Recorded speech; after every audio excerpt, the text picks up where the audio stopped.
Halo teman-teman, perkenalkan nama saya Topan Aji. Saya di sini akan menjelaskan tentang analisis korelasi dan regresi. Buat teman-teman yang menonton video ini, kalau kalian menyukai video saya, jangan lupa untuk like and subscribe supaya saya lebih semangat lagi untuk upload video ke depannya. Selamat menonton.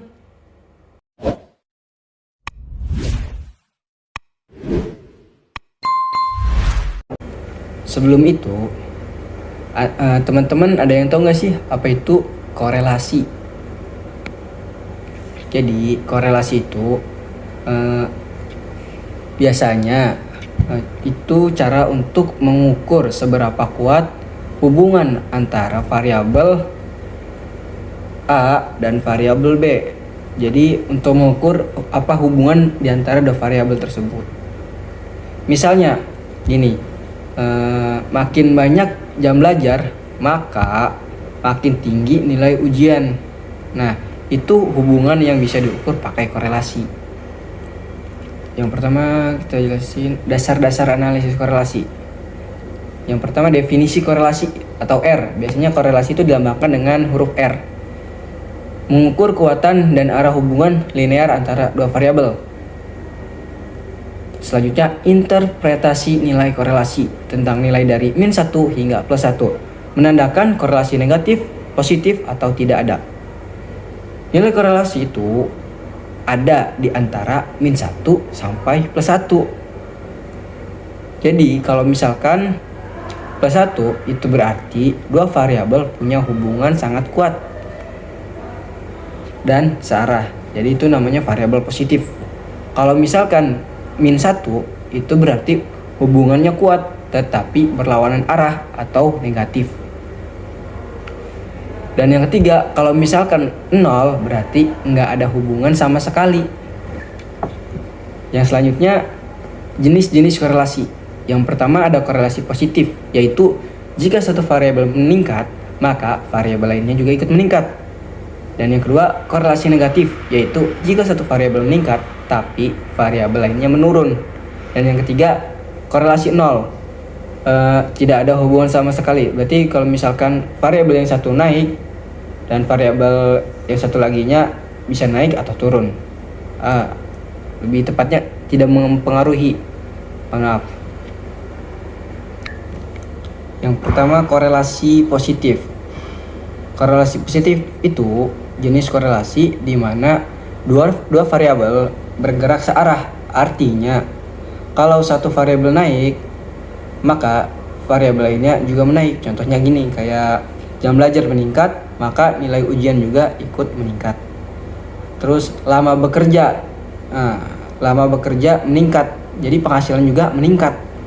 Ciri-ciri koefisien korelasi R antara 0 sampai +1. Jadi semakin mendekati +1 makin kuat hubungan positifnya. Selanjutnya, korelasi negatif. Nah, kalau ini kebalikannya, dua variabel bergerak berlawanan arah. Jadi kalau misalkan yang satu naik, maka yang satunya turun. Contohnya gini, kayak lama main game meningkat.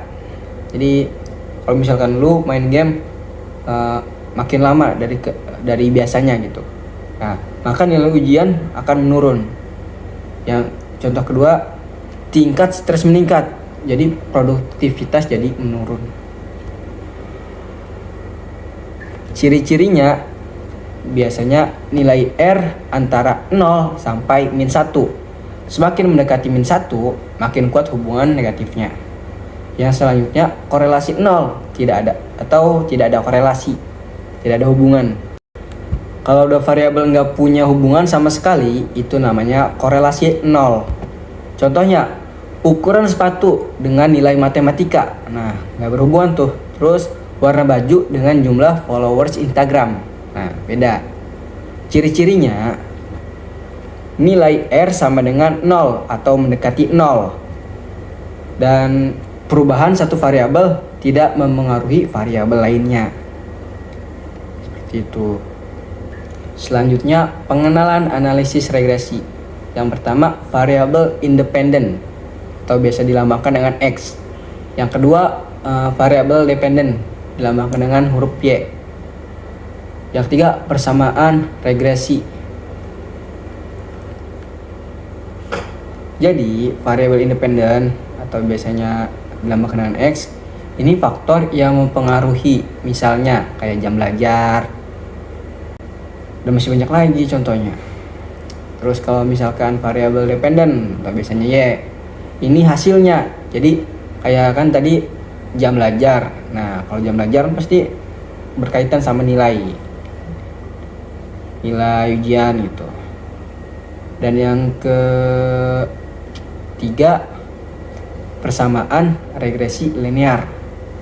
Jadi regresinya ditulis kayak gini nih, kayak Y sama dengan A plus BX. Artinya nilai Y dipengaruhi oleh nilai X. Dengan A itu nilai tetap dan B itu koefisien atau pengaruh X. Untuk selanjutnya, jenis-jenis regresi. Yang pertama, regresi linear sederhana. Jadi cuma ada satu X. Contohnya, pengaruh jam belajar terhadap nilai ujian. Yang kedua, regresi linear berganda, yaitu melibatkan dua atau lebih variabel independen. Contoh, jam belajar dan motivasi terhadap nilai ujian. Dan yang ketiga, regresi logistik dipakai kalau hasilnya itu kategori, bukan angka. Misalnya, lulus atau gagal, ya atau tidak. Hasilnya itu bentuk peluang atau probabilitas. Jadi, tujuan analisis korelasi dan regresi itu buat mengetahui apakah dua hal punya hubungan dan arahnya kemana. Terus kalau untuk regresi lebih dalam lagi buat prediksi. Misalkan kita pengen tahu kalau variabel X berubah, gimana efeknya ke sisi Y. Jadi kesimpulannya, analisis korelasi dan regresi itu penting banget dalam riset atau penelitian, karena untuk bisa mengukur dan melihat hubungan antara data. Terus bisa bantu bikin keputusan berbasis data, bukan asumsi. Terus korelasi kasih tahu hubungan, tapi regresi kasih tahu pengaruh. Jadi sangat penting kedua hal tersebut. Kalau kamu mengerti dasar-dasarnya, kedepannya kamu bisa menganalisis data secara lebih tajam. Apalagi kalau lagi bikin skripsi atau laporan atau presentasi, masih banyak lagi. Baik, mungkin cuma sampai sini ya penjelasannya. Semoga kalian memahami apa yang saya sampaikan. Mohon maaf bila kurang jelas. Kalau misalkan ada pertanyaan, tulis aja di kolom komentar biar saya jawab. Terima kasih untuk teman-teman yang sudah menonton video saya. Semoga kalian memahami apa yang saya jelaskan ya. Kalau kalian menyukai video saya, jangan lupa like and subscribe. Bye bye.